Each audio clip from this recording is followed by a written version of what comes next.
కాంగ్రెస్ వాళ్ళకి గెలిపించుకోవడానికి ఎందుకంటే మనకు ఇది నేషనల్ పార్టీ కాబట్టి మనకు ఎప్పుడు అండదండలు ఉంటది కాంగ్రెస్ పార్టీ.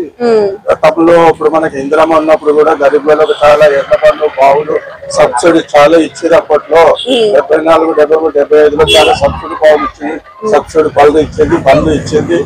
కాబట్టి అటువంటి నేషనల్ పార్టీ మనం ఎన్నుకుంటే ఎందుకంటే గరీబ్ వాళ్ళకు చాలా బాగుంటుందని చెప్పేసి కాంగ్రెస్ పార్టీకి తెచ్చుకొని నవీన్ యాదవ్ ను మేము తెచ్చుకుంటాం. మాకు కూడా ఇక్కడ చాలా గరీబ్ గా చాలా ఉన్నారు, లోకల్ చాలా ఉన్నారు, వాళ్ళకైనా కొంచెం ఆయన అండగా ఉంటారని చెప్పేసి మేము కాంగ్రెస్ దిక్కాల్చుకోవాలని చాలా ప్రయత్నం చేస్తాము. కాంగ్రెస్ అండగా ఉంటేనే గరీబ్ గారికి బాగుంటుందని మేము ఆశిస్తున్నాం. మేము అయితే ఇక్కడ చాలా మంది ఏమంటున్నారంటే రౌడీ షీటర్ అది ఇది అని అంటున్నారు, దీని మీద మీరేమంటారు? అమ్మ గతంలో రౌడీ షీట్ ఉండే కానీ ఇప్పుడు వాళ్ళు కూడా చాలా గతంలో ఉండే, ఇప్పుడు అంతా చాలా మటుకు వాళ్ళు కూడా మారిపోయారు. వాళ్ళు కూడా జనసేవతలు కలిసిపోతున్నారు, వాళ్ళు కలిశారు కూడా, కలిసి కాబట్టి వాళ్ళు కూడా జనాలలో కలిసి మేము కూడా ఒక జనసేవలో ఉండాలని చెప్పేసి వాళ్ళు ముందుకు వచ్చారు. కాబట్టి వాళ్ళు కూడా ఇప్పుడు అందరితో కలిసిమెలిసి బాగానే ఉంటున్నారు.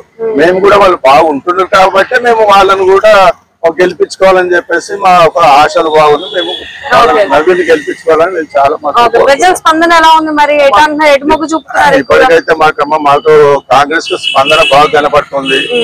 కాబట్టి కాంగ్రెస్ గెలిస్తేనే ఇప్పుడు బీద వాళ్ళకి చాలా ఫాయిదా ఉంటుంది. ఇది బీద వాళ్ళ పార్టీ, బీద వాళ్ళు ఉంటేనే వాళ్ళకు కాంగ్రెస్ ఉంటేనే బీద వాళ్ళకి ఏదైనా వస్తుంది. అందుకే మేము దాన్ని కోరుకుంటున్నాం.